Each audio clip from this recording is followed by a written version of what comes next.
nós iremos conversar um pouco sobre reabilitação precoce no paciente crítico, certo? É uma ação desenvolvida pelo Núcleo de Educação Permanente do Hospital Rafael Fernandes, e nós estamos aqui hoje com a presença de Rodolfo, que é fisioterapeuta da instituição, a quem nós já agradecemos por ter aceitado o convite, né? Grináurea, Henrique e Shirley, né, que são do NEP, eles estão vindo de Natal, estavam em reunião e até agora não conseguiram, né, entrar, mas nós vamos dar início a esse momento de discussão, tá, sobre o paciente crítico. E aí a gente convida Rodolfo, ele é fisioterapeuta formado pela UFRN, especialista em fisioterapia respiratória pela Unicesp e mestre em fisioterapia pela UFRN. Então, Rodolfo, seja bem-vindo. Muito obrigada a vocês por ter aceitado o nosso convite e você está com a palavra nesse momento. Então, eu espero que aproveitem, certo? Daqui a pouco colocar a lista de frequência no grupo. Se tiverem alguma dúvida, também pode estar colocando no chat ou fazendo diretamente a Rodolfo, tá bom? Então, bom evento hoje à noite para todos. Obrigado. Deixa eu só compartilhar minha tela aqui, que aí eu já inicio. Todo mundo vê aí, né? Sim, tá ótimo. Certo. Deixa eu só diminuir isso aqui para não me atrapalhar. Pessoal, boa noite. Mais uma vez, obrigado pelo convite, pela lembrança né, da gente conversar um pouco sobre isso. Acho que é de extrema importância, não só para a equipe de fisioterapia, mas também em todas as outras equipes, para que a gente consiga envolver todo mundo, né, que participa do cuidado do paciente crítico, e, de certa forma, a gente tentar criar o que eu costumo chamar de uma cultura de mobilização, né? Cultura de reabilitação precoce, cultura de mobilizar o paciente dentro do ambiente de UTI, tá certo? Então, essa é a minha principal intenção aqui hoje, é despertar um pouco mais o interesse das pessoas e fazer com que todo mundo entenda a prioridade, a necessidade da gente começar a reabilitar de forma mais precoce possível nossos pacientes, certo? Deixa eu aqui, pronto. Vamos lá. Então, primeiramente, vamos definir um pouco o que é que a gente conhece como paciente crítico, tá? Então, paciente crítico é aquele paciente que teve a perda de homeostase, que teve aquela perda de equilíbrio do sistema, né? E isso lhe coloca em risco iminente de morte. Então, esse paciente requer uma vigilância e monitoramento intensivo, né, a todo momento, né? E além disso, a gente tem uma outra, além dessas duas características, a gente tem uma outra definiçãozinha que a gente pode chamar de doente crítico crônico, que é o quê? Aquele paciente que sobreviveu àquela causa primária da sua perda de homeostase, né? Por exemplo, uma doença aguda, um paciente infartado, por exemplo, né? Um paciente que sofreu um infarto e precisou ir para a UTI, só que ele complicou, ele perdeu aquela homeostase cardíaca dele, então ele precisa de cuidados intensivos, passou por um período mais crítico, mas ele ainda permanece instável, necessita de suporte e monitoração, e aí ele vai permanecer por mais tempo lá dentro daquela unidade de terapia intensiva, certo? Então, a gente chama esse paciente de paciente crítico crônico. Então, a gente tem aquele paciente crítico mais comum, paciente crítico crônico, que são aqueles pacientes que vão demandar mais tempo de internação dentro da UTI, dentro do hospital como um todo, tá? E o fator principal que vai levar esse paciente, principalmente esse paciente crítico crônico, a permanecer mais tempo dentro da UTI é um tempo prolongado de ventilação mecânica invasiva. Tá? Então, a gente tem aqui, só uma imagem para a gente ter uma ideia, essas duas situações, deixa eu só colocar aqui como...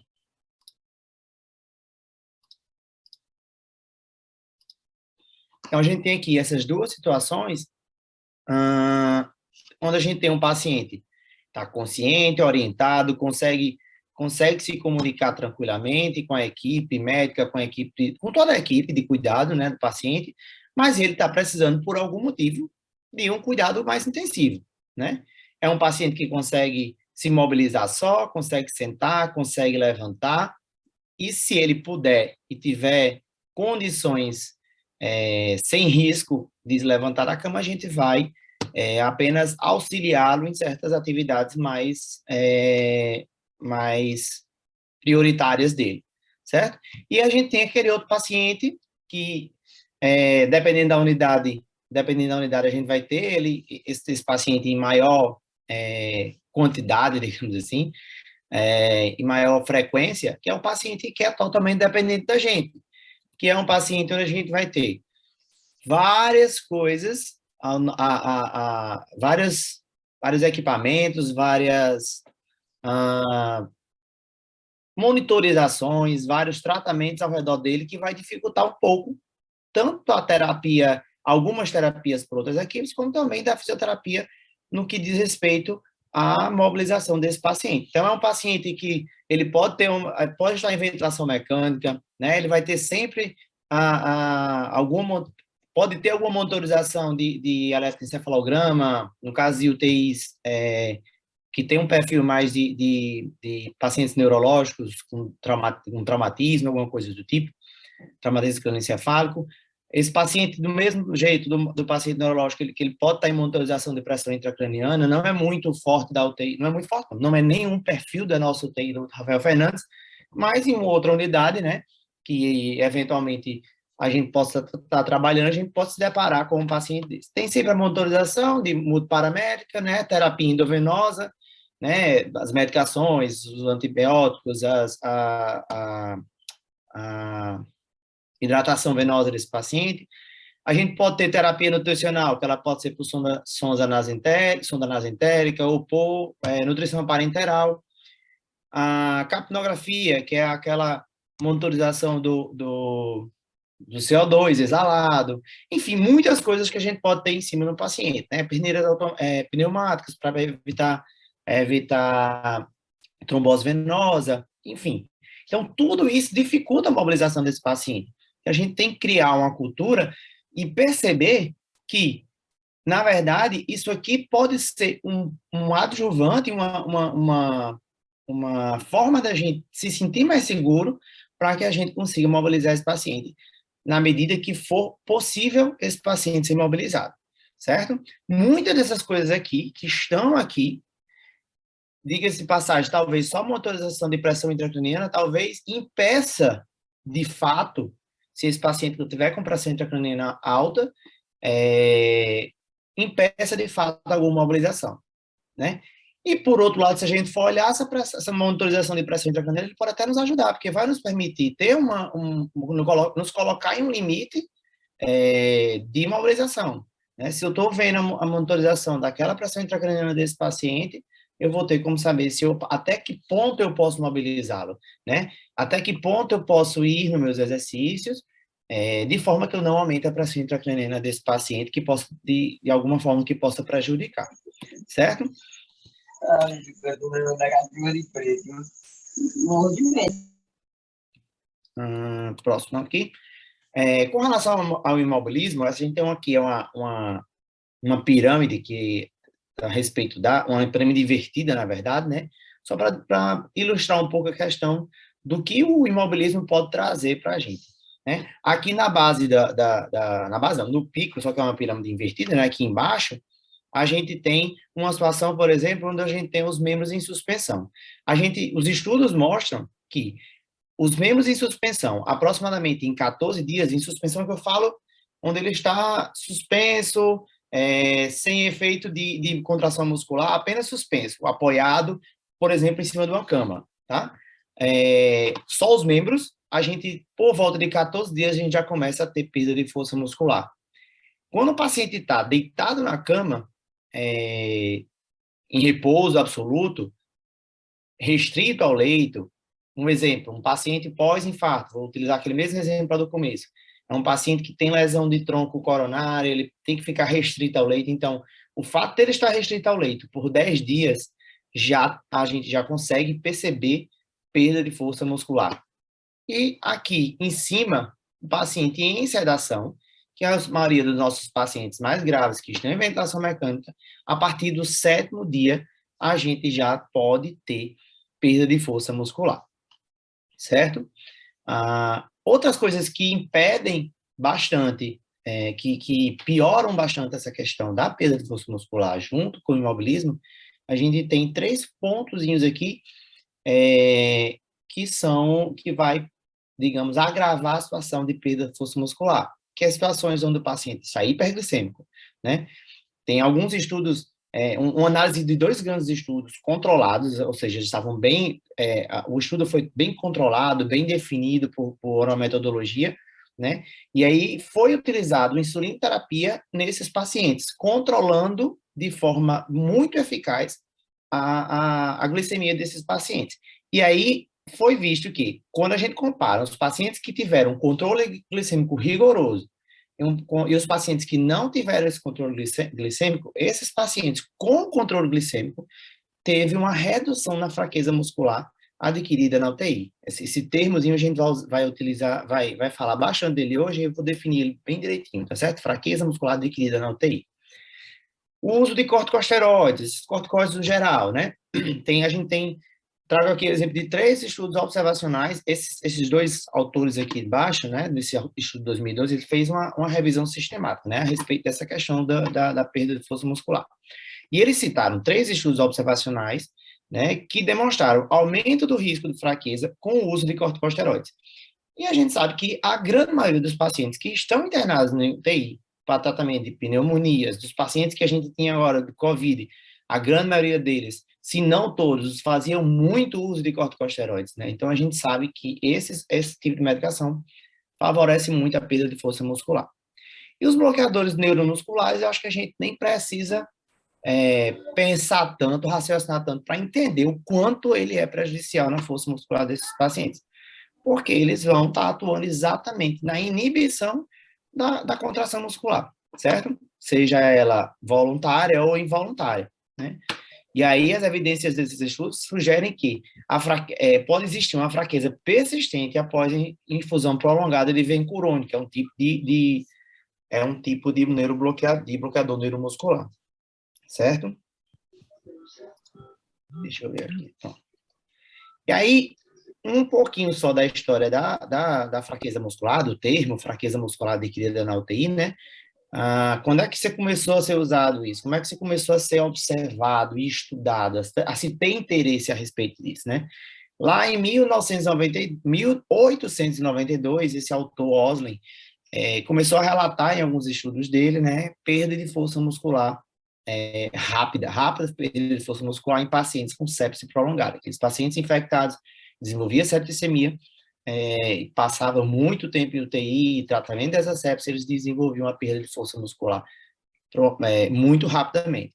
Já em 1961, Merlin começou a discutir a polineuropatia, que seria uma forma dessa fraqueza muscular adquirida na UTI, induzida pelo coma. E aí ele já começou a associar o quê? O uso de medicações, desses sedativos, né, a essa perda de força muscular desses pacientes. Começou assim a ter um entendimento que essas medicações poderiam estar afetando essa perda de força muscular, induzindo essa perda de força muscular. Lá em 1971, Anderson começou a utilizar também esse termo de polineuropatia, só que estudando grandes queimados. Pacientes grandes queimados que têm um tratamento muito prolongado, têm internações muito prolongadas, inclusive com muitas vezes perda de sensibilidade, perda de condução neuroelétrica, né, para contrações e protestos, até de reflexos, esses pacientes desenvolviam esse tipo de polineuropatia. Aí, só em 1984, esse autor Bolton começou a descrever a polineuropatia do paciente crítico, que mais tarde vinha a ser chamada de fraqueza muscular adquirida na UTI. E ele começou a descrever, geralmente, em pacientes doentes com sepsis, né, doentes sépticos. Esse mesmo estudo aqui, de 1984, o que é que ele viu? Lá já, em 1984, bem, muitos anos atrás, aí, 30 e poucos anos atrás, quase 40, ele estudou somente pacientes sépticos que tinham, e começou a observar que esses pacientes tinham muita falha de desmame de ventilação mecânica, que praticamente entre 30% a 50% desses pacientes, desses casos de sepsis estavam com tinha dificuldade de sair da ventilação mecânica. E ele começou a perceber, ele relata no estudo, né, que esses pacientes tinham anormalidades eletrofisiológicas e histológicas também. De 60% a 98% desses pacientes apresentavam anormalidades eletrofisiológicas importantes. Eletrofisiológicas no sentido de ter dificuldade de transmissibilidade de estímulos cerebrais para a contração muscular, certo? E, por fim, ele define a doença, a fraqueza muscular adquirida na UTI, né, essa polineuropatia, como uma doença de baixa mortalidade, porém de alta morbidade, né, que deixa muita sequela, que deixa muita morbidade nesse paciente. Alguma dificuldade de vida diária eles vão ter, né? E isso em pacientes que excediam 26 a 28 dias de internação. Aí, só para a gente ter uma ideia, assim, eu trouxe aqui dois estudozinhos, uma situação bem interessante para a gente ter uma ideia do quando se trata da questão de mobilização. Esses dois jornais, essas duas revistas científicas, elas são bem famosas, né? É o JAMA, que é o American Journal, Jornal Americano de Medicina, né? E o New England, que é também outra grande potência. Então, eles competem muito para ver aí quem tem a hegemonia dos estudos científicos. E aí, só para a gente ter uma ideia de como a ciência muda tão rápido de opinião, que os estudos podem mudar de um ano para o outro, que o que se pensa a respeito de determinado assunto, ele pode mudar de um ano para o outro. Só para exemplificar, o JAMA, ele publicou aqui em 1944 um estudo que ele recomendava o descanso, ele até usou o termo abusivo, né, aqui, the abuse of rest, o abuso do descanso, do repouso do paciente no leito em situações de cirurgias ortopédicas. E no final ele dizia assim, que o repouso deve ser reforçado, ininterrupto e prolongado nesse tipo de paciente. Tá? Apenas um ano depois, em 1945, o New England lança esse estudo aqui, que é a questão da mobilização precoce, né, depois de cirurgias. Aí ele utiliza aqui termos de cirurgias gerais, né? E aí ele recomenda o seguinte, que recomenda a deambulação precoce em pacientes pós-cirúrgicos. Então, em um ano, a gente teve aí uma situação de mudança completa dessa situação, né? Um ano a gente dizia que era para o paciente ficar completamente repousando no leito para poder se recuperar. No ano seguinte, eles conseguiram entender, através de estudos mais bem elaborados, que os pacientes, na verdade, eles não deveriam ficar repousando no leito, que esse paciente ia apresentar uma recuperação mais precoce se eles começassem a deambular. Obviamente que a gente não tinha uma situação como a gente vê hoje, né? Que um paciente pós-cirúrgico, ele já pode estar se levantando da cama no segundo dia, primeiro até, dependendo do tamanho da cirurgia, ele já pode estar se levantando da cama no primeiro dia pós-operatório, certo? E aí, só em 2008, né, o JAMA, aquele lá que em 44 recomendou que não deveria ser mobilizado, o JAMA lança esse, foi um divisor de águas, esse estudo com relação à mobilização precoce em UTIs, né, que eles, junto com o estudo, eles publicaram essa foto aqui é oficial da publicação, que eles chegavam à conclusão que a mobilização precoce, né, a mobilização de pacientes sem unidades de terapia intensiva melhora a fraqueza muscular adquirida na UTI. E aí, essa foto, ela chocou muito os profissionais, porque começaram a discutir o seguinte, como é que você vai me dizer que um paciente que não tem condições, que está falhando na ventilação mecânica, que não tem condições de apenas de respirar direito, ele pode sair do leito e andar ainda dependendo da ventilação mecânica. né? Então, a gente vê aqui um paciente entubado, caminhando com a ajuda de profissionais e de andador, claro, e um andador mecânico não, um andador aqui, aqueles simples mesmo. E aí, eles começaram a discutir isso. Como é que pode? Será que esse paciente realmente... Será que você não está forçando demais esse paciente? E não. Foi visto que realmente, inclusive, em estudos posteriores, foi visto que a mobilização precoce, quando a gente trabalhando a musculatura periférica de membros superiores, membros inferiores, ele reflete, inclusive, num desmame de ventilação mecânica mais precoce, mais rápido. Então, é como se a força muscular que eu ganho de membros superiores e inferiores, ela extravasasse, entre aspas, para a musculatura respiratória. E esse paciente consegue sair da ventilação mecânica mais fácil, tá certo?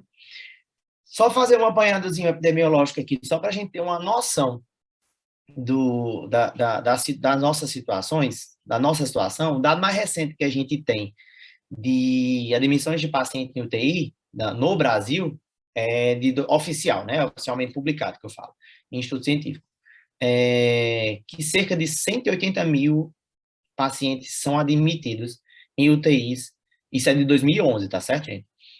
180 mil admissões de pacientes em UTI no Brasil a cada ano, certo?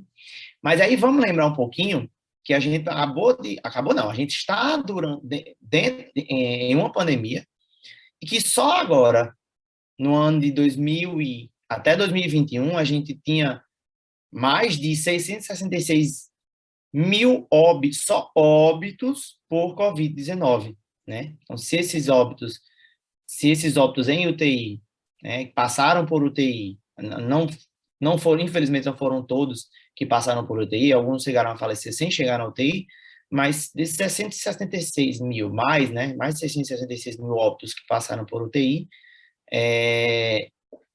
imagine quantos pacientes tem internando nesses últimos anos em UTI, tá? Imagina, isso aqui não está contando com os pacientes que foram de alta.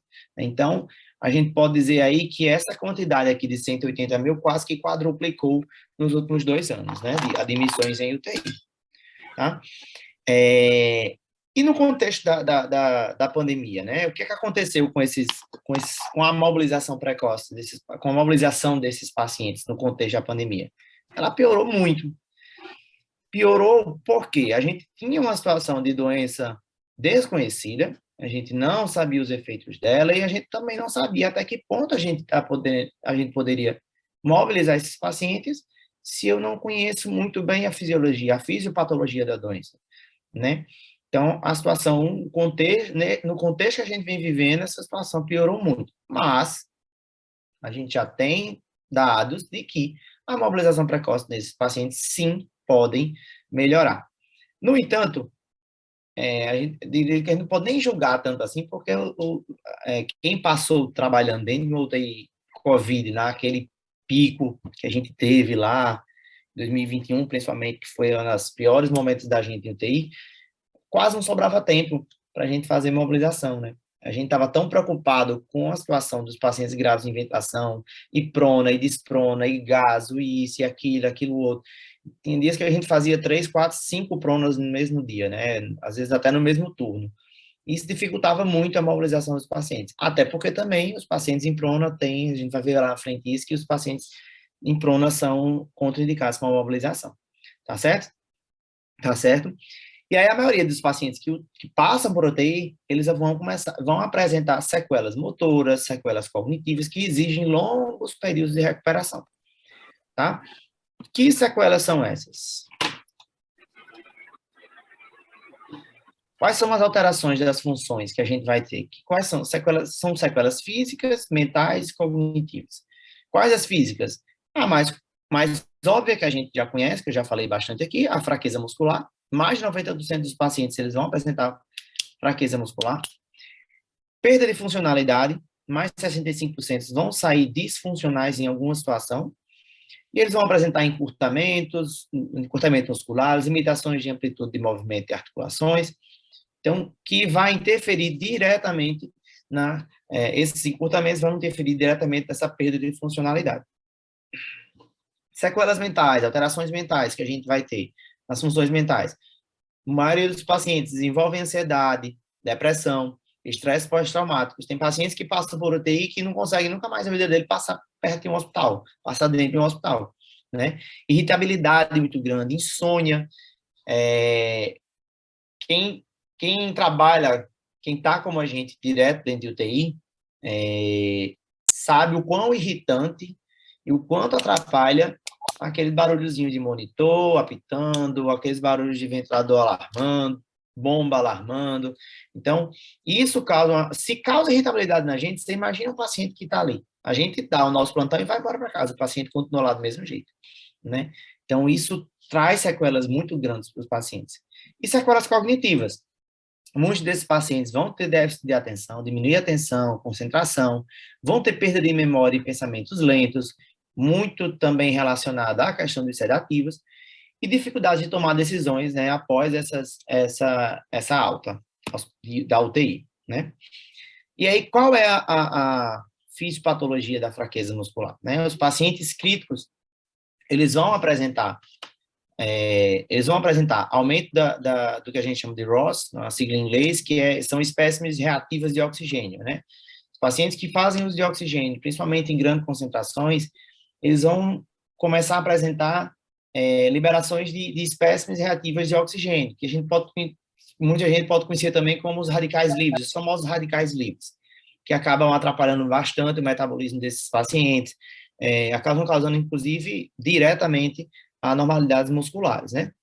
O repouso no leito desses pacientes, seja ele por alguma restrição da doença ou por sedação, certo? Aumento de citocinas inflamatórias. O paciente séptico, acho que é o campeão de todos, né? A gente sabe que a sepse, na situação de sepse, a gente tem uma liberação muito intensa de citocinas que vão atrapalhar, são mediadores inflamatórios ali, que vão estar fazendo trabalho na tentativa de combater aquela infecção, só que começa a liberar algumas substâncias desse embate ali, né, ao organismo invasor no corpo, que vai começar a causar também, vão ter alguns efeitos deletérios com relação à musculatura periférica e respiratória desse paciente. Além da malnutrição, que nem sempre a gente consegue fazer a melhor nutrição desses pacientes dentro da situação de UTI, né? Tudo isso somado, essas três situações aqui somadas, vão levar a anormalidade neuromuscular, que leva à perda de força muscular desse paciente, somado a isso que eu acabei de falar, a malnutrição, né? A perda de força muscular vai levar a um aumento da duração de ventilação mecânica, que, consequentemente, vai levar a um aumento de permanência desse paciente em unidade de terapia intensiva, né? Vai levar a um aumento de tempo em terapia intensiva e de permanência no hospital, né? Vai diminuir a função física desse paciente, como a gente já falou, e, claro, se a gente tem toda essa situação, diminuição de função física, diminuição de força muscular, a qualidade de vida desse paciente vai diminuir drasticamente. Ele vai ser um paciente dependente de ajuda para quase todas as situações de vida diária dele, certo? Só que aí, vamos lá. De tudo isso que eu falei aqui, a gente consegue reduzir o uso de oxigênio, né? Então, a gente consegue reduzir os radicais livres, as espécimes reativas de O2. A gente consegue reduzir o repouso no leito desse paciente, assim que possível, o mais precoce possível, e a gente consegue reduzir a liberação de citocinas inflamatórias. Muitos estudos já provaram que o exercício físico, seja ele de menor intensidade a maior intensidade, obviamente, quanto maior a intensidade, melhor vai ser o efeito dele. O exercício físico, ele diminui o processo inflamatório corporal de pacientes, seja ele crítico ou alguma outra doença que cause situação inflamatória corporal. Então, o exercício físico é um grande aliado como anti-inflamatório corporal, digamos assim, certo? E, além da gente conseguir reduzir isso, a gente consegue tratar essas outras situações, né? A gente consegue tentar ao máximo fazer a redução de duração de ventilação mecânica, como reduzindo o tempo de repouso, reduzindo o tempo de paciente que não fica em contração que está ficando sem contração muscular, tentando reduzir sedação para que esse paciente consiga desenvolver o mais precocemente a respiração espontânea, mesmo que seja com a ajuda da ventilação mecânica, mas a gente precisa da ativação desses músculos respiratórios, tá? A gente consegue reduzir a permanência em UTI, em decorrência disso aqui. Uma coisa leva a outra, em cadeia, né? Então, se a gente consegue reduzir duração de ventilação mecânica, redução de tempo em UTI, a gente consegue melhorar a função física desse paciente e a gente consegue melhorar a qualidade de vida desse paciente. Tudo depende da boa intenção de nós, profissionais de saúde, dentro da UTI, principalmente a figura do fisioterapeuta, né? Para que a gente consiga melhorar o processo de recuperação desse paciente. Consegui passar aqui esse. E qual é a apresentação clínica da força? Como é que essa fraqueza muscular adquirida na UTI vai se apresentar para a gente? Ela pode se apresentar de forma com uma tetraparesia flácida, que é o quê? A redução de força muscular do pescoço para baixo, né, de membros superiores, tronco e membros inferiores. Tetraparesia flácida, sendo em membros e face, associada à atrofia, hipotrofia ou arreflexia, e geralmente a gente vai precisar de um estudo eletrofisiológico para ter esse diagnóstico, né? O comprometimento do nervo frênico, que é quem inerva lá o diafragma, o principal músculo respiratório, ele vai prolongar o tempo de desmame de ventilação mecânica, né? Por isso que muitas vezes, para que a gente saiba se há comprometimento do nervo frênico, a gente precisa de um estudo eletrofisiológico, que infelizmente na grande maioria dos hospitais a gente não tem como fazer esse estudo eletrofisiológico, certo? E aí essa situação de comprometimento do nervo frênico ele pode levar ao aumento da morbidade e mortalidade, já que esse paciente vai permanecer mais tempo em ventilação mecânica, tá?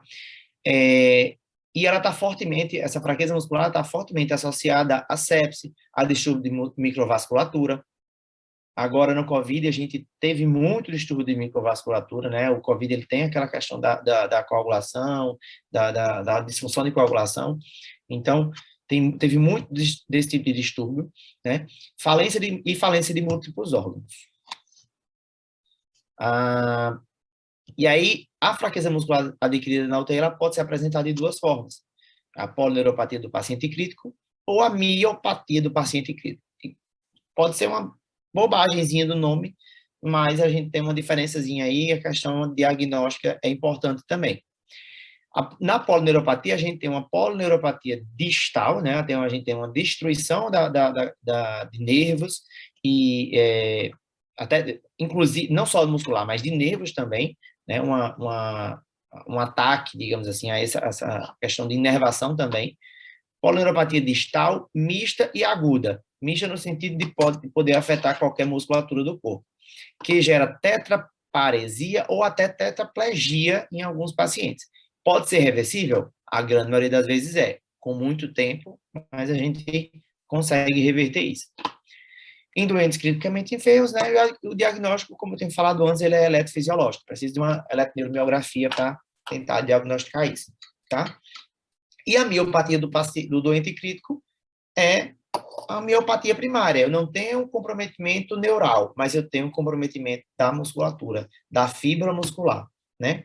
Ela é de início agudo e provoca atrofia, necrose muscular, e aí o diagnóstico em si da miopatia do doente crítico é histopatológico. Uma biópsiazinha lá, faz um estudozinho e a gente vê como é que está a situação da fibra muscular desse paciente.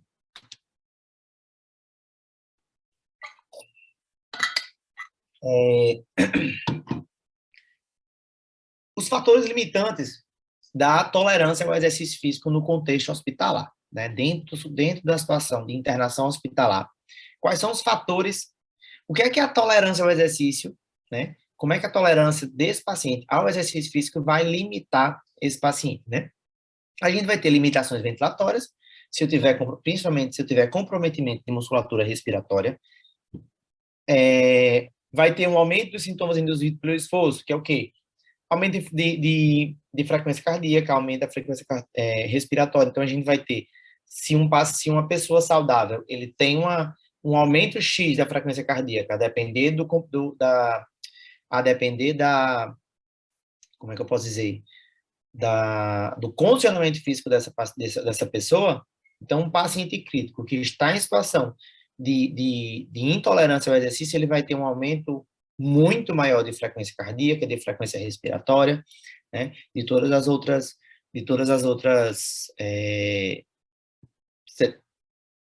sinais que a gente tem quando inicia o exercício físico.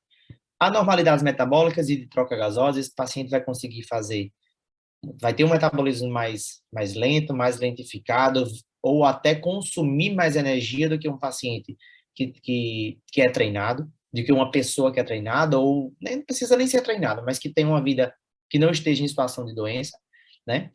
De trocas gasosas também, vai dificultar as trocas gasosas desse paciente. Disfunção cardíaca, né? Até eletrofisiológica também, e disfunção muscular periférica.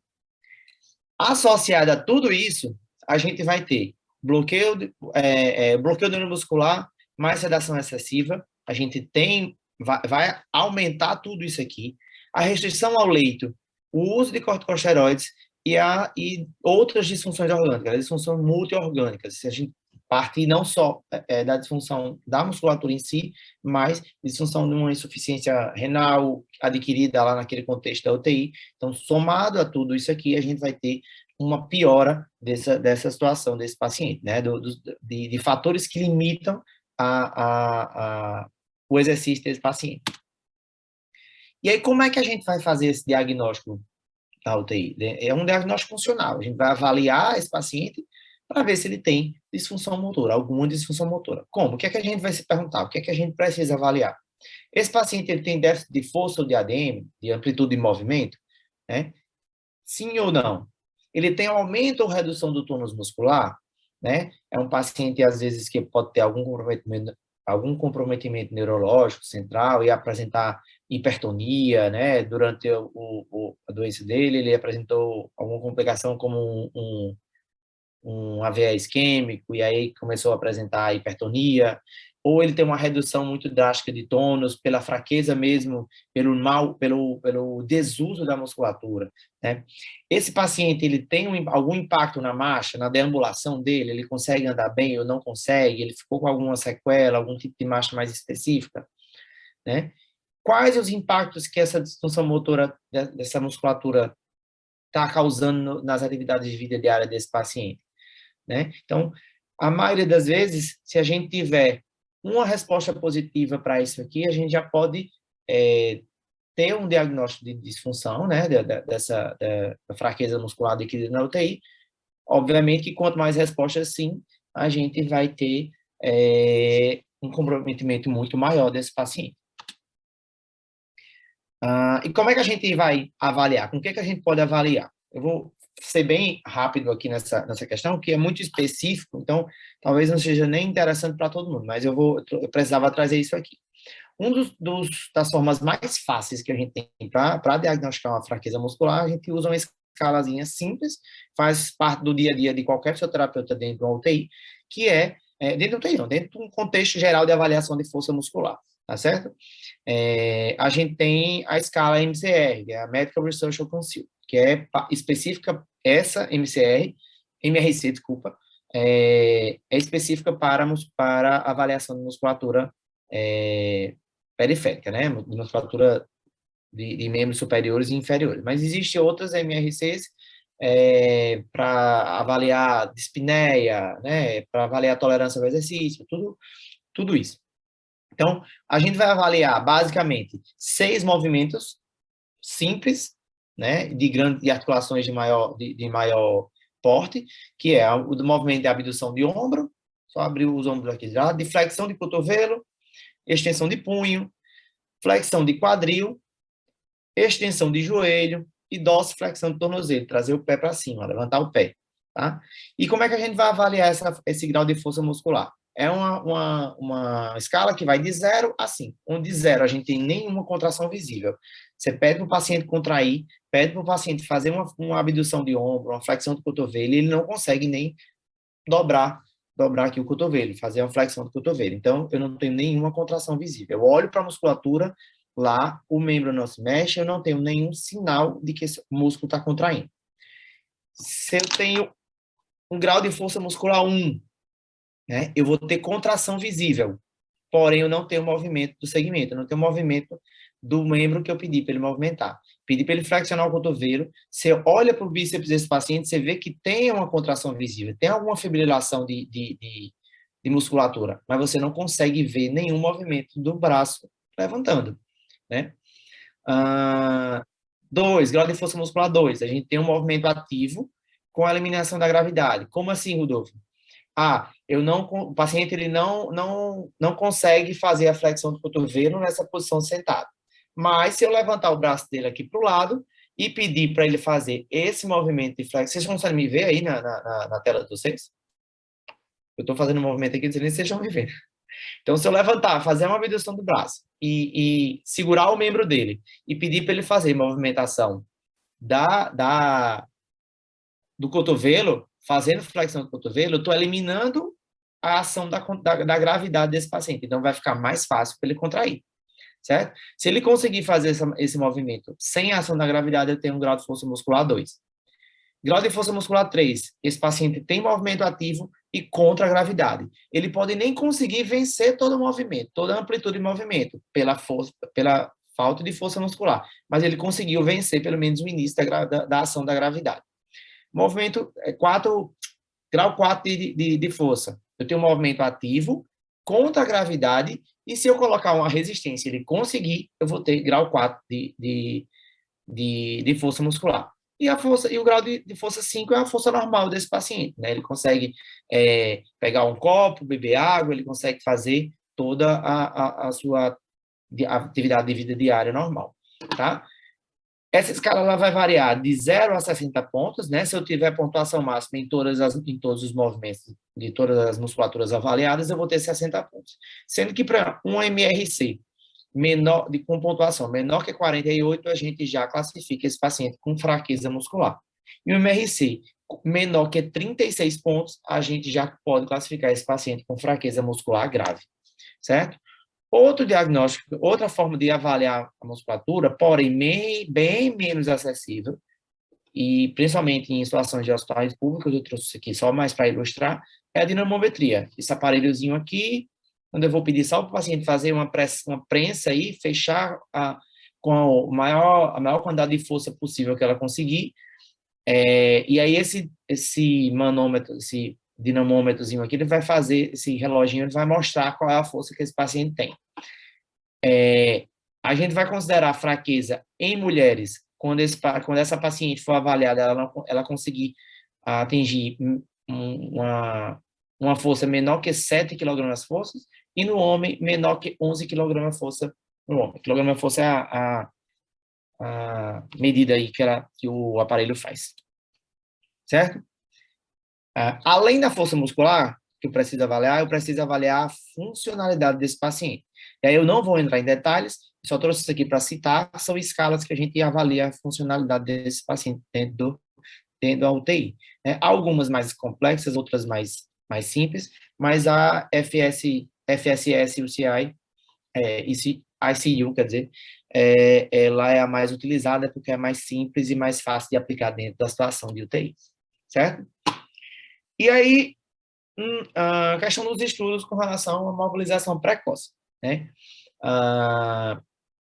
Isso aqui eu coloquei lá no PubMed e fiz esse gráficozinho. Eu coloquei, o PubMed é uma base de dados de estudos, né? E aí, se eu utilizasse aqui esse nomezinho aqui, como é que eu posso dizer? Essa forma de busca, né? Que é em inglês. Fraqueza muscular adquirida na UTI. Essa sigla que a gente usa para fazer a pesquisa em inglês.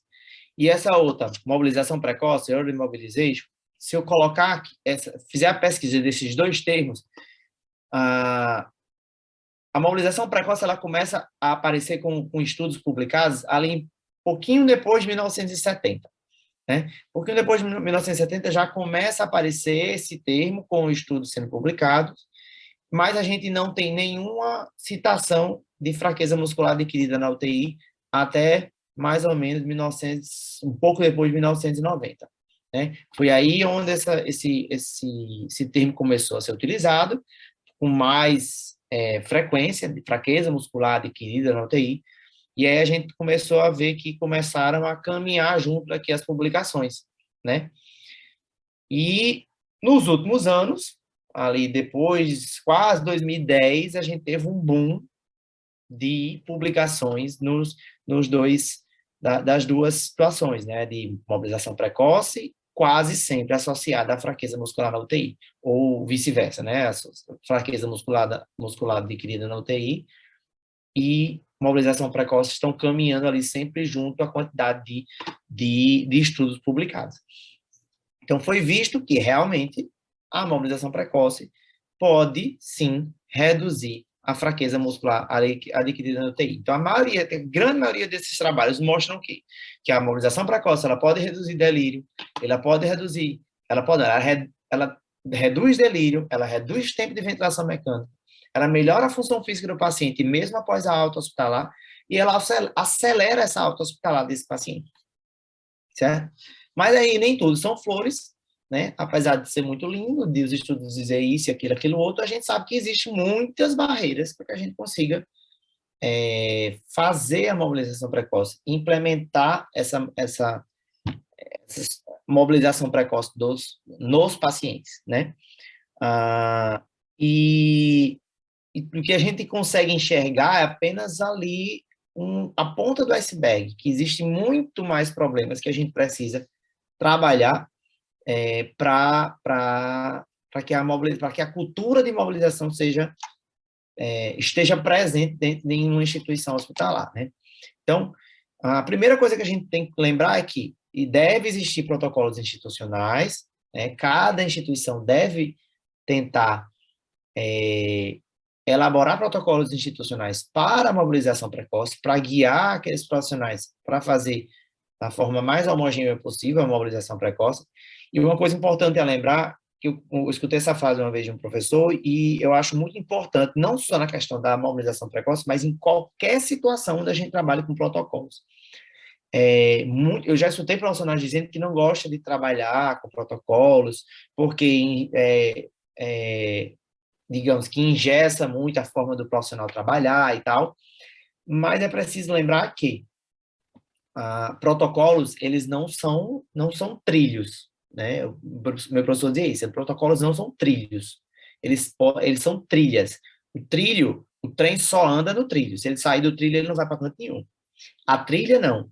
Ele vai ajudar a gente a chegar em algum lugar. Então, você pode sair da trilha, contando que em algum momento você consiga voltar para essa trilha e seguir o seu tratamento proposto, certo? Então, a gente tem aqui na linha, né, do pico, a parte que está para baixo da água do iceberg, e os protocolos institucionais. Então, instituídos os protocolos institucionais, a gente vai ter alguns probleminhas aqui para cima. Mas para baixo desses protocolos, a gente tem que trabalhar outra coisa, que é o quê? A identificação das barreiras que a gente tem para essa mobilização ser institucionalizada, ser mais bem vista, ser de fato feita com esses pacientes, né? A gente tem que tentar melhorar a intervenção desses pacientes. A gente tem que tentar, inclusive, melhorar a intervenção dos profissionais com os profissionais, a forma como as equipes se comunicam, né? E a gente tem que começar a ver medidas de performance. Como assim, Rodolfo? Tentar ver uma forma de medir, de mensurar o quanto essa mobilização precoce que eu estou conseguindo fazer com meus pacientes, eles estão sendo eficazes. Às vezes a gente faz um protocolo, alguns profissionais fazem, outros não, e aí fica aquele samba doido, e aí a gente acha que a coisa está funcionando muito bonita. Só que se a gente for colocar algum índice para a gente medir a eficácia desse protocolo, tá? A gente vai ver que talvez não esteja nem perto do que se espera que aconteça, né? E aí esse estudo de 2016, ele começou a tentar elencar as barreiras e estratégias para se implementar a mobilização precoce de forma mais rápida e fácil e tentar criar a cultura de mobilização dentro das UTIs brasileiras. Dentro das UTIs no geral, tá certo? E aí ele conseguiu identificar 4 tipos de barreiras principais assim, que existem na grande maioria, se não em todos os serviços de UTI. Quais são essas barreiras? Né? As barreiras relacionadas ao paciente, que é o quê? Aquele paciente que está necessitando de muita monitorização, aquele paciente que está instável, aquele paciente que está em uso de muitas drogas, que está fazendo diálise, que está em uso de catéter disso, catéter daquilo, né? Então, isso são barreiras relacionadas ao paciente. Barreiras relacionadas à estrutura. Talvez essa seja a maioria da rede pública de saúde, talvez seja as maiores barreiras que existem na rede pública de saúde, que é relacionada à estrutura. A gente não tem equipamentos, a gente não tem equipamentos para mobilização, a gente não tem equipamentos para avaliação, a gente tem camas. Nós, Rafael Fernandes, somos muito bem, acho que estamos muito bem de camas, né? Se a gente for comparar com outros hospitais, mas as camas, na maioria dos hospitais públicos, são são camas ou altas demais ou baixas demais, que dificulta o trabalho do profissional, que dificulta a saída do paciente da cama, que dificulta a volta, principalmente, desse paciente para a cama. São camas altas demais, né? Na grande maioria. Nós temos a sorte de que nossas camas descem e sobem, principalmente aquelas que estão indo embora já, né? Mas tem 2 lá dentro. Outra barreira, barreiras relacionadas à cultura. Quando os profissionais das equipes de fisioterapia, de enfermagem, equipe médica, não têm o hábito, não têm a cultura de mobilização, né? Então, por exemplo, chega um fisioterapeuta que diz que vai mobilizar um paciente. Aí, quando ele vai lá, faz a mobilização do paciente. Para que eu mobilize o paciente, eu preciso tirar um lençol do paciente, né? E aí a gente já escuta alguém dizendo, vai bagunçar o paciente. Isso, aquilo, outro. Outra barreira relacionada à cultura. Às vezes o próprio profissional fisioterapeuta não tem a cultura, né, de mobilizar. Não despertou ainda que ele precisa, que o trabalho do fisioterapeuta na UTI vai muito além de manejo de ventilação mecânica, de manejo de vias aéreas.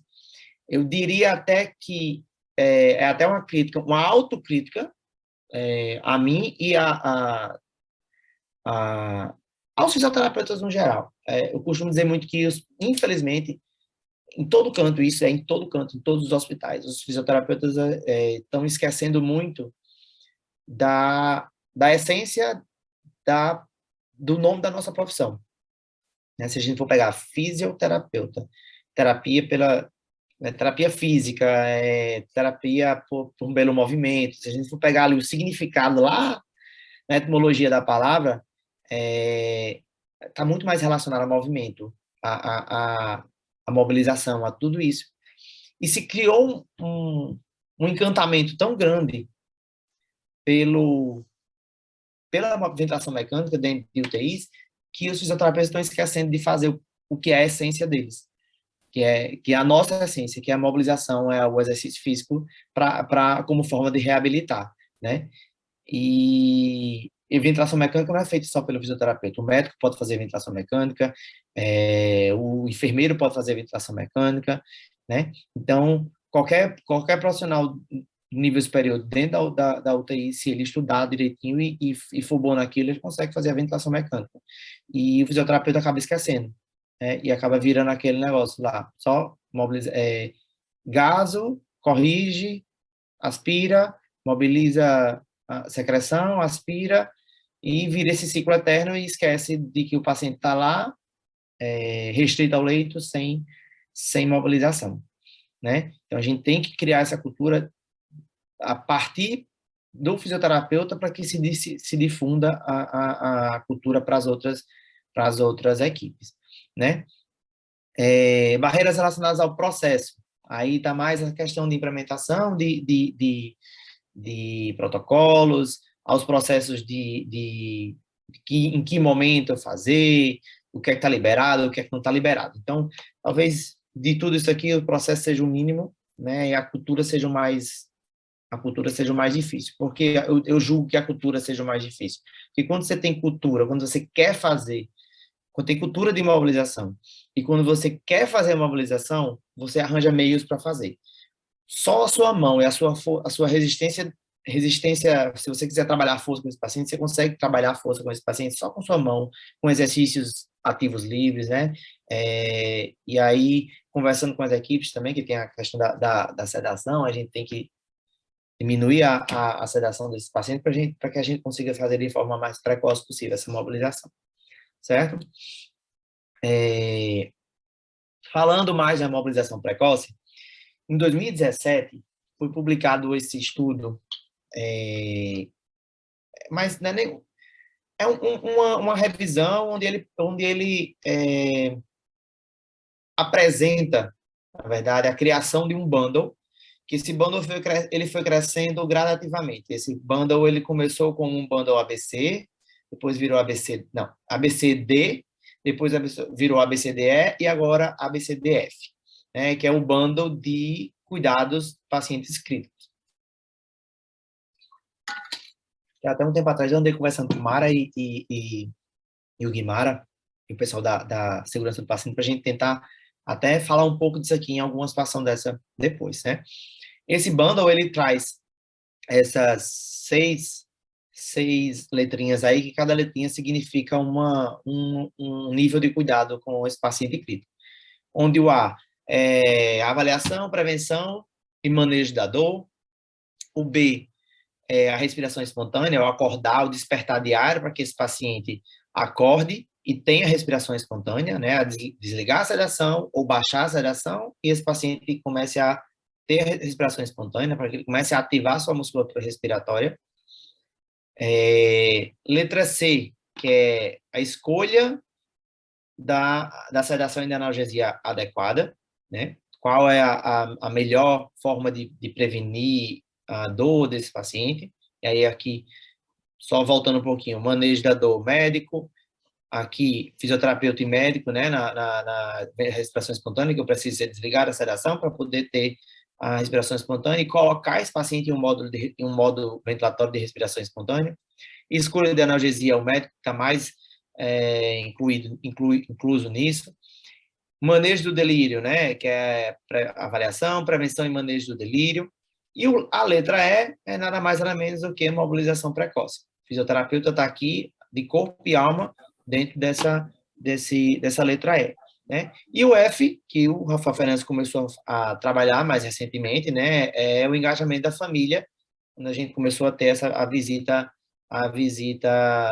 até esqueci o termozinho, mas aquela visita que é diferente, que é marcada, mais bonitinho, a gente tem uma dedicação, uma atenção maior aos familiares, né? Então, esse bundle ele é muito difundido dentro das UTIs mundo afora, no Brasil também não é diferente, os grandes centros utilizam bastante esse bundle, eles trabalham, o cuidado do paciente crítico é todo baseado nesse bundle, né? Para que a gente tenha um melhor manejo desse paciente dentro da UTI. As diretrizes brasileiras de ventilação mecânica traz também a mobilização precoce como parte, né, no tema 28, ele traz cuidados da fisioterapia nos pacientes em suporte ventilatório, né? Aí ele recomenda a mobilização precoce deve ser iniciada em menos de 72 horas do início da ventilação mecânica, pois é viável, segura e resulta em benefícios funcionais significantes. E dá outras sugestões, recomenda e dá sugestões, né? Aí eu vou trazer, a partir daqui eu já vou trazendo um pouquinho mais de estudos que a gente trabalha com isso, tá? Esse estudo aqui de 2000, eu acho que é 2014, eu acho que eu tirei, não botou a data aqui, mas enfim. Ele pergunta qual é o melhor, como é? A pergunta que ele faz é uma meta-análise, né? Ele pega vários estudos já apresentados sobre o tema, e o que ele queria saber é qual é o melhor momento, qual é a melhor hora para se começar a mobilização precoce em pacientes que estão em ventilação mecânica. E a conclusão deles é que a mobilização precoce entre 48 horas e 72 horas do início da ventilação mecânica pode ser melhor para melhorar os resultados clínicos desse paciente, né? Para que ele tenha um desfecho mais positivo com relação à ventilação mecânica. E por que 48 horas a 72 horas? Porque 48 horas geralmente é aquele momento onde esse paciente está mais estável, já passou aquela fase mais crítica inicial do processo de intubação, da necessidade de intubação, daquela queda de pressão, do choque que geralmente esses pacientes que foram recém-intubados têm, né? Então, ele já passou um período de estabilização e eu já posso ter com mais segurança a mobilização. É praxe isso? É com todos os pacientes que eu vou conseguir fazer? Não, às vezes esses pacientes vão levar mais de 3 dias, mais de 4 dias para estabilizar. O que não significa que eu não posso, dentro dos limites do paciente, fazer a mobilização. Certo? E, tocando no assunto de segurança, aí vocês me perguntam, mas Rodolfo, quando é que é seguro imobilizar esse paciente?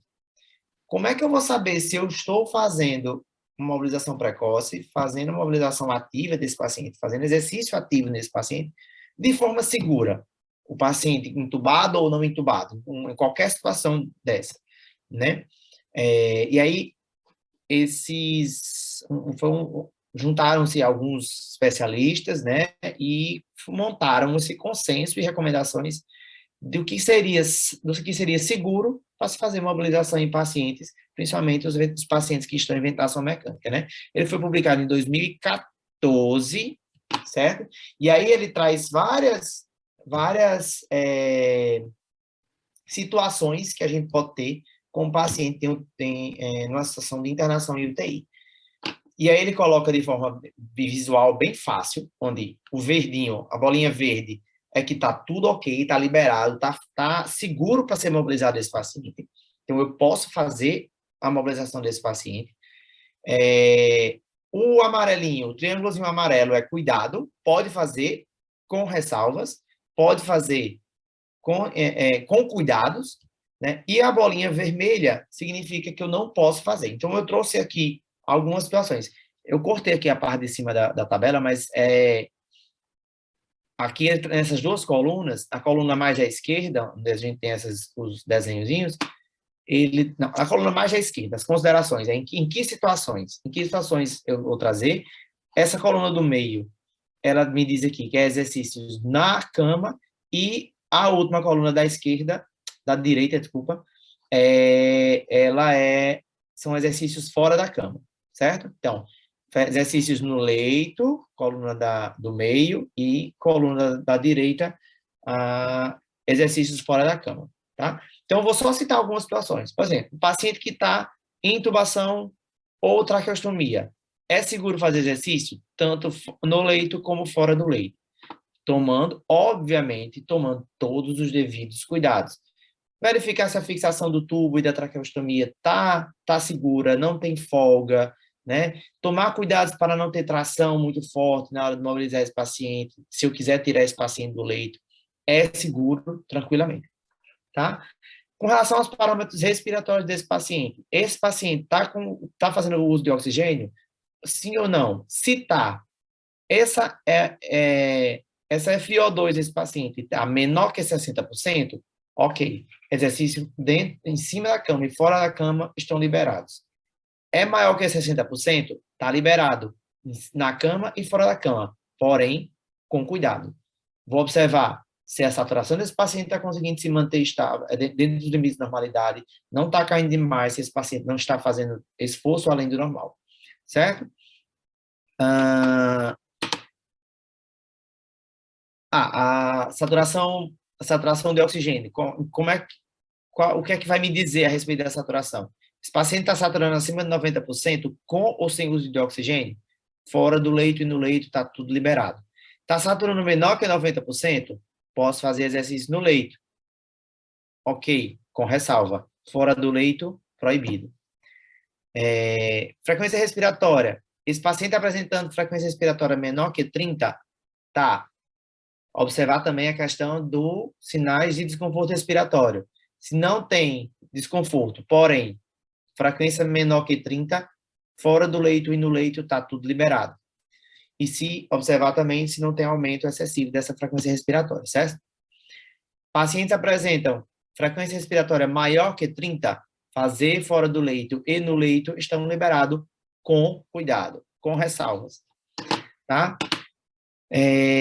Pacientes na ventilação mecânica, aí, para a questão de parâmetros de ventilação mecânica, ele só traz um modo de ventilação em alta frequência. São modos, é um modo que não é muito utilizado no Brasil, mais utilizado lá no exterior. Esses são pacientes extremamente graves, né? São pacientes que têm uma situação pulmonar mais complexa e precisam utilizar esse tipo de ventilação. E até nos últimos anos tem caído em desuso um pouco esse modo ventilatório. Então, traz aqui em alta frequência, eu nem vou comentar tanto, porque, como eu disse, a gente não utiliza muito aqui, tá? PIP, em relação a PIP, menor que 10, fora do leito e no leito está tudo liberado. Maior que 10, vamos trabalhar com cuidado, fora no leito e no leito. Esse paciente está apresentando assincronia na ventilação mecânica? Sim, fora do leito e no leito, tomar cuidado para eu não estar piorando a assincronia desse paciente na ventilação mecânica. Aqui ele traz situações de terapias de resgate, né? Pacientes gravemente enfermos, pacientes que têm alguma situação pulmonar ou cardíaca que precisam utilizar óxido nítrico e prostacyclina, que são medicações, são gases e medicações que causam vasodilatação pulmonar, né, com o intuito de melhorar a permeabilidade sanguínea lá nos vasos pulmonares, né? Então, eu tenho que tomar bastante cuidado nesses pacientes que estão utilizando esse tipo de terapia, né? Tanto exercícios no leito e fora do leito, mas pode fazer. E a posição prona, como eu já tinha falado anteriormente, a gente não faz nem no leito e, obviamente, a gente pode tirar esse paciente do leito se ele está em posição prona, certo? Situações cardiovasculares. Pressão arterial. Esse paciente está apresentando... deixa eu só entender aqui. Sim, se esse paciente está fazendo uso de terapia antihipertensiva de forma emergencial, né? Em altas concentrações. Aí a gente vai ter que ter cuidado para não fazer antihipertensivos, tá? Para baixar a pressão. Não fazer exercícios no leito e nem fora do leito. Se não pode no leito, fora do leito é mais claro que não vai dar para a gente fazer. Com relação à pressão arterial, vou dar uma resumida aqui. Ele traz várias situações. Então, o que eu vou focar é na pressão arterial média. Eu não estou querendo saber da diastólica nem da sistólica. Eu estou querendo saber da pressão arterial média. Esse paciente está apresentando pressão arterial média abaixo dos meus parâmetros de normalidade, que eu tenho como objetivo para manter aquela pressão daquele paciente, e não está tendo sintomas, eu posso fazer esse exercício no leito, certo? Lembre-se, situação de hipotensão, tá? É situação de hipotensão, não está usando droga vasoativa para aumentar, mas está sem sintomas. Posso fazer exercício no leito, porque no máximo esse exercício ele vai aumentar a minha pressão arterial e é exatamente isso que eu quero, sem utilizar medicação. Fora do leito, não fazer, tá? Eu estou com a frequência, a pressão arterial desse paciente abaixo do normal, abaixo do que eu quero para ele, mas ele está em suporte de medicações vasopressoras, está com nora, certo? Eu posso fazer exercícios no leito com ele, com cuidado, e fora do leito, não. Eu estou com situação de que essa pressão arterial média está dentro da normalidade. Claro que a gente pode fazer nas duas situações, tanto no leito quanto fora do leito. Esse paciente está com a pressão arterial média além do normal, sem utilizar medicações para baixar essa pressão. Posso fazer no leito e fora do leito com bastante cuidado. E esse paciente está apresentando pressão arterial média maior do que o normal e já está fazendo uso de drogas para diminuir a pressão, certo? Então, eu vou fazer exercícios no leito com precauções e fora do leito sem precauções. Só esclarecer uma coisa aqui que possa ter confundido. Quando eu falei aqui em cima, situações de drogas antiarrítmicas, tá, gente? Eu falei aqui em cima. Aqui em cima, uso de drogas antiarrítmicas de forma emergencial, ou seja, esse paciente está apresentando um FA e tal, em uso de amiodarona ou algum outro antiarrítmico, de forma emergencial, eu vou evitar o exercício desse paciente, que eu posso estar causando uma arritmia mais grave dele. Quando eu falei lá no começo, eu falei de droga para antihipertensiva, tá bom?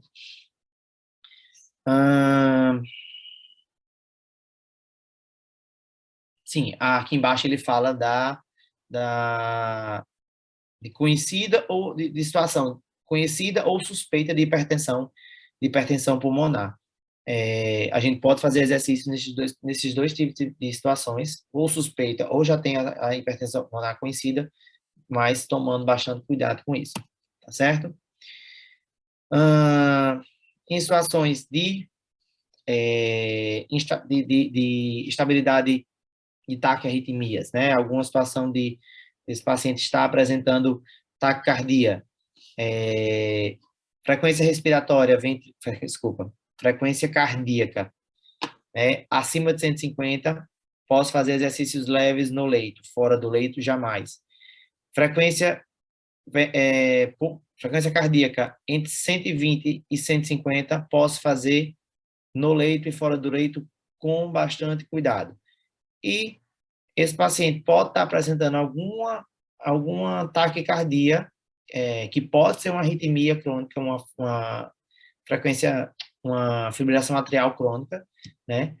Mas ele está com a fibrilação, tem traçado de FA, né? Porém, está abaixo de 120, eu posso fazer no leito e fora do leito com tranquilidade, certo? Com relação essa questão dos acessos, acesso venoso central, mesmo sendo femoral, acesso de diálise, mesmo sendo femoral, ou em qualquer outro acesso central, ele não impede de se fazer a fisioterapia, tá certo? A não ser que seja uma deambulação fora do leito e esse paciente corra mais riscos, tá bom? Em ECMO, né, a gente não tem essa situação jamais lá não teve ainda, e acho pouco provável que a gente tenha no Rafael Fernandes, mas pode-se fazer mobilização desse paciente seguramente no leito. Fora do leito, se for de inserção femoral, fora do leito não, e se for de inserção de jugular, pode fazer fora do leito com bastante cuidado também, tá certo? Dispositivo de assistência ventricular, que é mais ou menos parecido com a ECMO, que você pode fazer tranquilo, tanto fora do leito como no leito. E fora do leito, em situações de catéter de artéria pulmonar, que é o Swan Ganz, fora do leito, tomar bastante cuidado. No leito, pode ficar tranquilo, certo? Mais uma vez, continuando sobre a segurança de mobilização. Na mobilização, as diretrizes brasileiras de mobilização precoce, que foi publicada em 2019, bem novinha, né? Eles trazem também algumas situações de segurança e não segurança, quando fazer e quando não fazer. As diretrizes brasileiras trazem o seguinte: é tranquilo você fazer com FO2, mesmo que confirmando as situações anteriores que eu falei. FO2 menor que 60 é seguro, PIP menor que 10 é seguro, lembrando sempre de avaliar a fixação do tubo orotraqueal ou da traqueostomia, certo? O que não é seguro fazer: frequência cardíaca menor que 40 ou maior que 130, pressão arterial sistólica menor que 90 ou maior que 180, pressão arterial média menor que 60 ou maior que 110. Saturação periférica de oxigênio menor que 88, não é seguro. Frequência respiratória menor que 5, por razões óbvias, ou maior que 40 incursões respiratórias por minuto. E se o paciente tiver combativo ou agitado, né? Se for aquele paciente não colaborativo, que está violento, que não aceita chegar perto dele e está restrito ao leito, eu não posso fazer, eu posso acabar piorando a situação de agitação e delírio desse paciente, certo? Eu trouxe esse outro estudo aqui, se vocês forem pesquisar um pouco mais sobre isso, vocês vão ver que cada estudo vão dar alguns detalhes ali diferente, né? Por isso que é importante que a gente tenha o protocolo institucional para que tudo corra dentro na mesma linha, tá? E aí esse estudo aqui, ele traz, foi um dos poucos que eu vi com relação a exames laboratoriais, né? Que traz paciente que não é seguro fazer mobilização em pacientes com hemoglobina menor que 7, principalmente mobilizações ativas, onde eu vou ter uma participação ativa de contração muscular desse paciente, né? Temperatura acima de 38, e aí eu vou dizer o seguinte, eu vou dar a minha opinião aqui pela minha experiência, certo? Eu trouxe isso aqui porque ele traz, e eu acho importante trazer o que os estudos trazem. Mas, temperatura maior que 38, para mim, não é um critério para você dizer que não vai fazer a fisioterapia.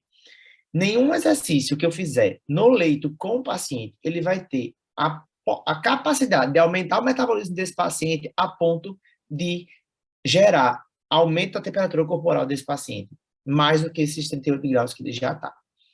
Eu diria, inclusive, que o exercício físico, esse aí eu posso até estar sendo ousado demais em dizer isso, mas talvez o exercício físico ele possa até dar uma ajudada na situação de normalização dessa temperatura, porque eu vou ter um contato maior, vou ter uma dissipação maior de calor desse paciente quando eu tenho uma movimentação desse paciente, tá? E a questão de plaquetas, as plaquetas do paciente menor que 20 mil, a gente também não faz não faz a mobilização pelo risco de sangramento espontâneo desses pacientes, tá? Uma coisa importante, a gente não tem diálise ainda lá no hospital, no Rafael Fernandes, mas isso aí vale para outros serviços também. A gente não tem ainda no Rafael, mas em breve, se Deus quiser, vai estar tudo certo. Esse estudo em 2018 traz que é seguro, totalmente seguro, e traz benefícios para o paciente que está em diálise fazer exercício físico durante a diálise, mesmo que seja com drogas vasoativas, certo?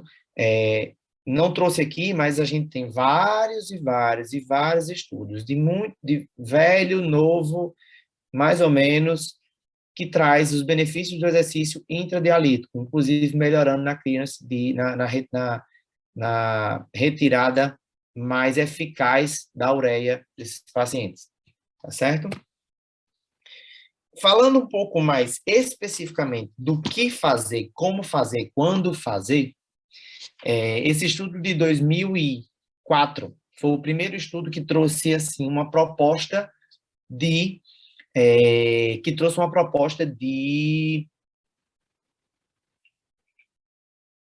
só um minuto. Vamos lá. Que trouxe uma proposta como é que eu posso dizer? De terapia, de protocolos para esses pacientes. Protocolo para exercício desse paciente. E aí, a gente tem aqui, isso foi em 2004, tá? Ele dividiu 4 níveis de exercício físico, tá? 4 níveis de exercício físico, e a partir do paciente de admissão na UTI, em ventilação mecânica, sedado e tudo, até o momento onde ele recebe alta da UTI. E aí ele começa aqui. No nível 1, esse paciente está sedado, ele está inconsciente, e a gente vai utilizar exercícios passivos, né? Mobilização passiva. Segura essa questão da mobilização passiva, que a gente vai falar um pouquinho mais daqui a pouquinho, já lá na frente, tá? Vou tentar apressar um pouquinho, que a gente já está comendo muito tempo aqui do pessoal. E aí, ele vai evoluindo de acordo com o nível. Esse paciente começou a desligar a sedação, vai começando a ter algum tipo de consciência. Eu posso iniciar com movimentos passivos, se esse paciente ainda não conseguir fazer contração, mas eu posso estimular esse paciente a fazer exercício ativo e até com resistência, certo? Nível 3, eu posso utilizar todos os outros passivos, ativos, com resistência ou sem resistência, né? Sentar Já no nível 2, na verdade, você já pode começar a tentar sentar esse paciente, mesmo que esteja em ventilação mecânica, sentar à beira do leito, 2 minutos, 3 minutos por dia, né? O tempo de terapia todo, no total, pode ser de até 20 minutos, ou se esse paciente tolerar mais um pouco, pode se estender um pouco mais, e sedestação por mais ou menos 3 minutos, 3 vezes ao dia, tá?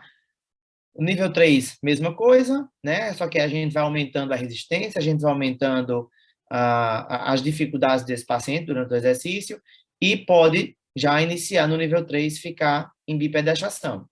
E o nível 4, a gente já tem a deambulação, todos os outros exercícios, mais deambulação. É claro que, se eu estou com um paciente no nível 4, consciente, orientado, talvez nesse ponto aqui ele já não esteja mais nem em ventilação mecânica, por que eu vou fazer exercícios passivos? Eu não tenho por que fazer exercício passivo. Ok? Então, eu vou direto para o exercício ativo. Esse mesmo estudo que eu acabei de citar, que fez essa proposta desse protocolo, ele foi, como é que se diz? Chegou a algumas conclusões, né? O que foi que ele teve de importante para a gente? Com esse protocolo, eles viram que eles conseguiram reduzir de forma significativa os dias, o dia que antecipar os dias que esse paciente ia sair da cama, né? Diminuir o tempo de descanso, de repouso no leito. Eles conseguiram, com a terapia usual, que não foi esse protocolo que eles aplicaram, os pacientes passavam, em média, 13 dias na cama, né? Sem sair da cama. Enquanto que a aplicação do protocolo, esses pacientes já estavam saindo com 8 dias e meio aí, né? Mais ou menos. O tempo de permanência em UTI, né? Foi diminuído também mais ou menos em quase 2 dias, né? E o tempo de permanência no hospital foi reduzido mais ou menos aí em 3 dias, se a gente pode arredondar as coisas aqui. Se a gente for observar aqui a questão da significância do P no estudo, essas duas últimas citações aqui que eu fiz não têm significância estatística, porém, eu acho que se a gente for botar na ponta do lápis a quantidade de dias que a gente consegue ter da UTI e a quantidade de dias que a gente consegue colocar esse paciente para fora do hospital, dar alta hospitalar para esse paciente, para mim isso é muito importante, certo? Influência na mobilização precoce, na força muscular periférica e respiratória dos pacientes clínicos. Que esse estudo é de um grupo de brasileiros, certo? Foi publicado aqui no Brasil, desenvolvido aqui no Brasil e publicado no Brasil, na revista de terapia intensiva, brasileira de terapia intensiva, e eles basicamente pegaram aquele mesmo estudo anterior e eles adaptaram o protocolo deles, acrescentando mais um estágio. Basicamente a mesma coisa, e eles incluíram aqui o uso do cicloergômetro no estágio 3, certo? Cicloergômetro de membros inferiores, que é um estilo uma bicicletazinha que a gente coloca lá na UTI. E, além de tudo, de avaliar a força muscular periférica de musculatura, eles avaliaram também a musculatura respiratória. Só que eles não treinaram esses pacientes, não fizeram treinamento de musculatura respiratória. Eles queriam ver se teria algum incentivo na musculatura respiratória com os exercícios causado pelos exercícios de musculatura periférica, certo? Então, a gente tem o quê? O que foi que eles viram?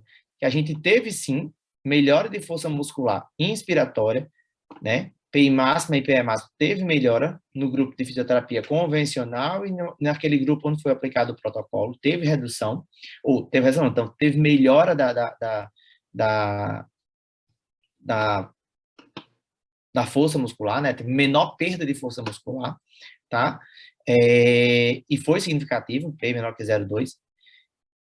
Com relação à força de musculatura expiratória, também teve menor perda muscular, menor perda de força muscular, e quando eles avaliaram a musculatura periférica, pelo MRC, a gente teve também uma importante melhora, uma menor perda de força muscular nesses pacientes. certo?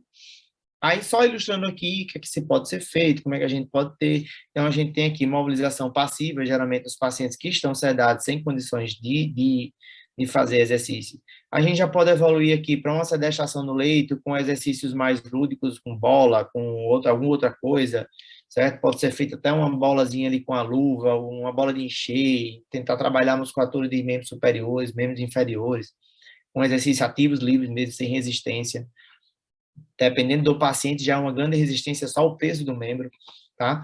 A gente pode trabalhar com pezinhos que podem ser confeccionados de forma mais artesanal, garrafinha de água cheia, garrafas de vidrinhos de álcool, bota com água dentro, depois que secar, aí a gente dá para trabalhar com pezinhos, certo? O simples fato de ficar em sedestação, de ficar sentado na beira do leito, já também trabalha muito musculatura de tronco, para equilíbrio de tronco, tá? Nessa foto aqui, essa paciente, notem que ela é uma paciente traqueostomizada, está sentada na beira do leito, a gente tem condições também de fazer isso tranquilamente, de forma segura. Essa fotozinha aqui do meio, a gente tem essa paciente aqui que está em uma prancha ortostática, ela está em ventilação mecânica por tubo orotraqueal, e na prancha ortostática é uma espécie de maca que a gente consegue, a gente coloca o paciente deitado e ela vai fazendo uma elevação, colocando o paciente de forma em pé, né? E isso pode trabalhar várias coisas, como equilíbrio de tronco, pode trabalhar a questão dos reflexos de pressão desse paciente, que vão ficar muito débeis também, né, durante a internação. Então, isso é muito importante, tá? E aqui a gente já tem uma mobilização lá parecida com aquela foto lá do estudo de 2008, paciente em ventilação mecânica, traqueostomizado, caminhando com o ventilador mecânico aqui do lado, certo? Essa mesma foto que eu estava falando agora, né? Com um simples andador, e aqui a gente já tem uma situação com um andador mais chique, digamos assim, mais elaborado, né? Que é mais automático, diminui o trabalho dos terapeutas e tudo, consegue levantar o paciente da cama de forma mais fácil. A gente pode utilizar outros recursos que são mais dispendiosos, mas tem grande...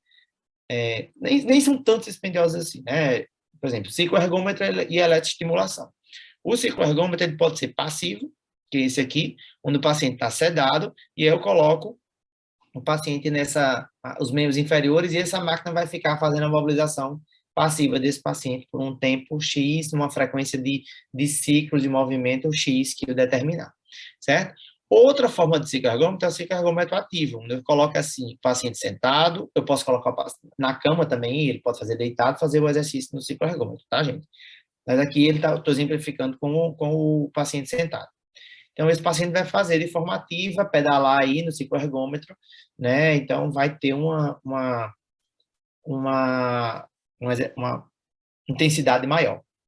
A eletroestimulação, a gente utiliza a eletroestimulação phase, que é um tipo de corrente elétrica que a gente consegue ter contração visível nos pacientes e diminuir perda de força muscular e até aumentar a força muscular desses pacientes.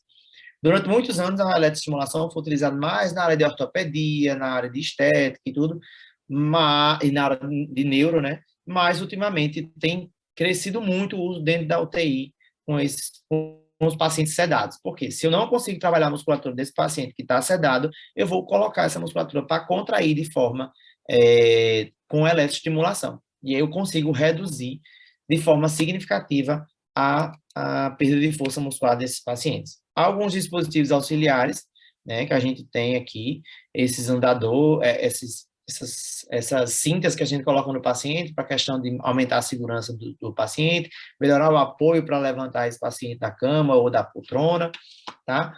Esse andador, que é esse mesminho aqui que o paciente utiliza, ele vai deambular de forma mais simples, mais fácil e prática, e ele pode utilizar o próprio andador como uma poltrona, uma cadeira para descansar se esse paciente tiver com redução dos reflexos, né, da capacidade cardiorrespiratória.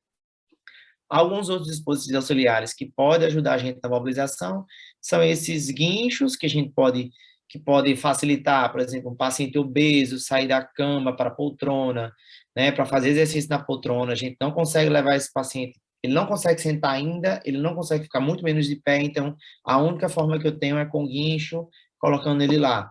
Não necessariamente o paciente obeso, mas um paciente obeso que eu exemplifiquei porque a gente tem mais dificuldade, né? Esse outro aqui, que é bem mais robusto, também faz a elevação do paciente, mas aí tem que ter a ajuda do paciente. Aqui no guincho, pode ser um paciente totalmente dependente, esse aqui ainda depende do paciente ficar de pé, que ele precisa ter apoio de membros superiores. Certo? Só para exemplificar de forma rápida aqui, para não me estender muito. O cicloergômetro. Esse estudo aqui, ele trouxe a questão do cicloergômetro passivo. Ele queria saber se o cicloergômetro passivo ele vai interferir ou não na diminuição da força muscular desses pacientes. E aí foi visto que tem, sim, de redução na perda de força desses pacientes com o cicloergômetro passivo. Só que eu quero chamar a atenção para o seguinte, o protocolo utilizado no estudo foram exercícios feitos com cicloergômetro passivo nas primeiras 72 horas de internação, durante 20 minutos por dia, 5 vezes por semana, né? Uma coisa é você colocar um aparelho, que é muito caro, esse aparelho, para fazer a mobilização desses pacientes de forma passiva,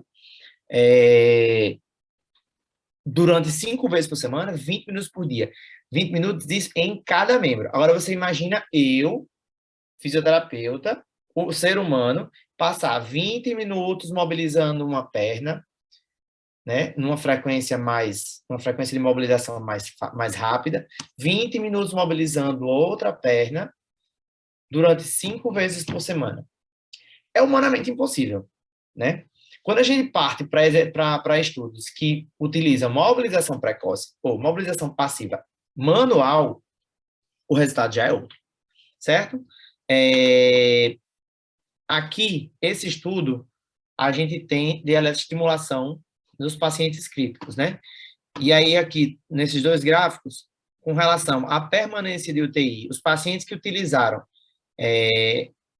eletroestimulação, né, que não utilizaram, desculpa, que só utilizaram a fisioterapia passiva, mobilização passiva convencional, a gente teve um maior tempo de permanência de UTI, certo? Enquanto que os pacientes que utilizaram a eletroestimulação, a gente teve tempo de permanência na UTI em menos dias, tá certo? Aqui ele mostra o grupo controle, né? Teve maior perda de força, enfim, todos esses detalhes. Aqui ele associa a eletroestimulação, ele vai ver várias situações. Eletroestimulação sozinho, eletroestimulação associada a cicloergômetro e exercícios ativos. No geral, só para a gente não se estender muito também, o que é que ele chegou à conclusão?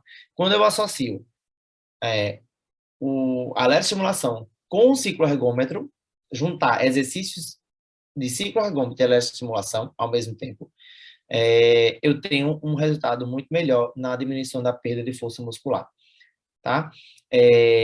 Só a eletroestimulação eu tenho ganho, porém não é tão grande assim, tá?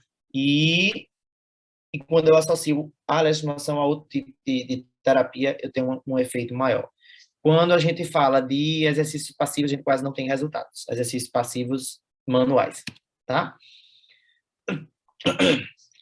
Aqui é muito interessante esse estudo, que ele queria ver qual a intensidade de cada exercício durante, o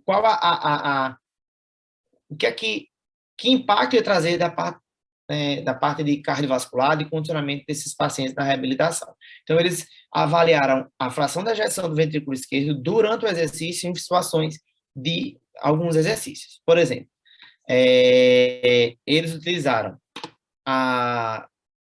o cicloergômetro passivo, né, a eletroestimulação com o cicloergômetro, o exercício, vamos lá, exercício passivo manual, exercício passivo com cicloergômetro, só a eletroestimulação e o exercício de eletroestimulação com cicloergômetro, certo? E aí note que aqui o exercício passivo manobra, ele praticamente não sai do zero em nenhum momento não teve praticamente nenhum aumento da fração de ejeção do ventrículo esquerdo nesses pacientes. Então, é um exercício de baixíssima intensidade. Quando eu passo para cicloergômetro passivo, eu já tenho um pouco de efeito sobre essa fração de ejeção, né, da fração de ejeção desse paciente que está sendo trabalhado. Quando eu utilizo a eletroestimulação somente, eu já tenho um efeitozinho melhor, essa linhazinha azul aqui de cima. Quando eu associo a eletroestimulação com o cicloergômetro, eu vou ter uma fração de ejeção muito maior, essa linha vermelha aqui que eu estou acompanhando, certo? Uma fração de ejeção muito maior desses pacientes. Vamos lá. Diretrizes brasileiras. As recomendações sobre as recomendações da diretriz brasileira, né, sobre a mobilização passiva. O que é que ela recomenda? Qual a dose recomendada? Né? Mobilização passiva, eu não concordo tanto, que a gente não vai ter tanto movimento, não vai ter tanto ganho com a mobilização passiva, mas as diretrizes trazem, eu tenho que trazer para vocês. Tá? Mobilização passiva, cerca de 10 a 20 minutos de mobilização por articulação selecionadas em até 2 vezes por dia. Aquela coisa, é quase que humanamente impossível você passar 10 a 20... não, desculpa, aqui ele traz 10 a 20 mobilizações, não são minutos, tá? Desculpa. Só que aí são em várias articulações, né? Não vou ser só joelho, nem cotovelo, então a gente tem que atentar para isso também. Só que eu preciso lembrar de uma coisa também. Se esse paciente, enquanto estiver sedado, ele não tem nenhuma mobilização, eu não vou trabalhar posicionamento desse paciente para evitar uma úlcera por pressão, para evitar um encurtamento, para evitar má posicionamento, eu não vou conseguir ter um avanço tão rápido também na terapia dele mais à frente, tá? Então, às vezes, é muito melhor você fazer uma mobilização, mesmo que passiva, focando na questão de você posicionar melhor esse paciente e reduzir até dores, porque o imobilismo também causa muita dor, tá? E você focar nessa questão de mobilizar passivamente para dar uma ênfase a posicionamentos, do que você não fazer nada, né, e ter um encurtamento muscular mais na frente, uma diminuição de amplitude de movimento que vai dificultar a sua terapia mais na frente, tá?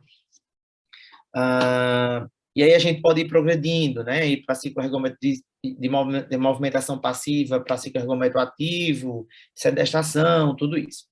E já chegando aqui nos finalmente da coisa, quais são as perspectivas com relação à mobilização precoce, né? Se a gente tem uma equipe interdisciplinar que consegue conversar direitinho, consegue chegar a um denominador comum, visando o benefício desses pacientes, né? Somado aos avanços tecnológicos, com equipamentos, com eletroestimulação, com mobilização com cicloergômetro passivo, com cicloergômetro ativo, com outros recursos que facilitam a mobilização passiva.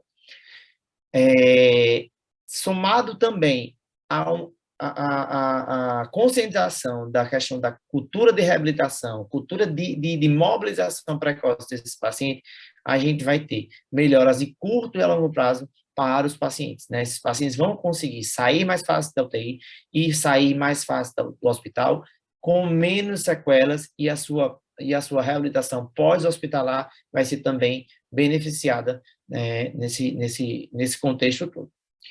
Aí, para finalizar, eu só quero deixar essa mensagem, que o movimento é nossa arte, através dele fazemos ciência. Nele depositamos nossos sonhos e trazer a vida a quem sem vida parece estar, né? Que é aquele nosso paciente lá da UTI. Então, vamos pensar sempre que a gente pode fazer sempre melhor para o nosso paciente, mobilizando ele, tirando da cama, fazendo exercício ativo o mais rápido possível. E é isso. Deixa eu parar aqui o... Parei de compartilhar, né? Sim, parou. Pronto. Agradecemos, Rodolfo, a sua participação. Você falou de muitos temas interessantes que eu, pelo menos, não tinha conhecimento. Então, Eu acho que muita gente aqui também aprendeu muito hoje à noite, porque realmente são coisas novas, né? Que É, muitas coisas que são particulares da fisioterapia, mas que a gente precisa entender, porque a verdade é que a assistência é feita, né, por uma equipe muito profissional e que nós precisamos entender, né? E muitos conhecimentos novos, pelo menos para mim, né? Então, eu só tenho a agradecer por todo o conhecimento que você nos repassou hoje à noite, certo? obrigado. Eu que agradeço também. Aqui no bate-papo não tem nenhuma pergunta. Alguém tem alguma pergunta a fazer a Rodolfo? Só tem os colegas aqui dizendo que foi uma excelente aula, foi show, realmente foi muito bom. Porque realmente é como eu disse, eu não tinha esse conhecimento. É sempre bom a gente construir, né, novos Com horizontes. certeza. Eu agradeço, realmente. Grináurea e Henrique, eles estavam vindo de Natal, né? Grináurea não conseguiu entrar hoje à noite, mas aí, com certeza, ela vai assistir, né, a aula, que vai ficar gravada, certo? No nosso YouTube. Então, quem quiser rever novamente essa discussão, pode entrar lá no nosso YouTube para assistir, tá bom? E compartilhar, né, para que todos possam aproveitar desse conhecimento, tá bom? Tá, Alguém joia. tem dúvida? Não? Então, pronto, a gente realmente só agradece, Rodolfo, por sua contribuição nessa noite, viu? Foi excelente. Nada. Estamos à disposição sempre. Muito obrigada. Nada. Muito obrigada a todos que ficaram aqui, né? Que hora é essa? São Já é bem tarde. 18, quase 2 horas que nós estamos aqui, mas a gente entende que esses momentos realmente são importantes, né? São momentos de construção de conhecimento que nós precisamos, né, termos diariamente. Tá bom? Então, a gente agradece a participação de todos e de Rodolfo, Josetânio, né, aí de Natal, que está aqui nos auxiliando na transmissão. Muito obrigado, Josetânio, porque está sempre disponível. Valeu. Então, a gente encerra aqui e eu agradeço a todos. Obrigada, Rodolfo. Nada.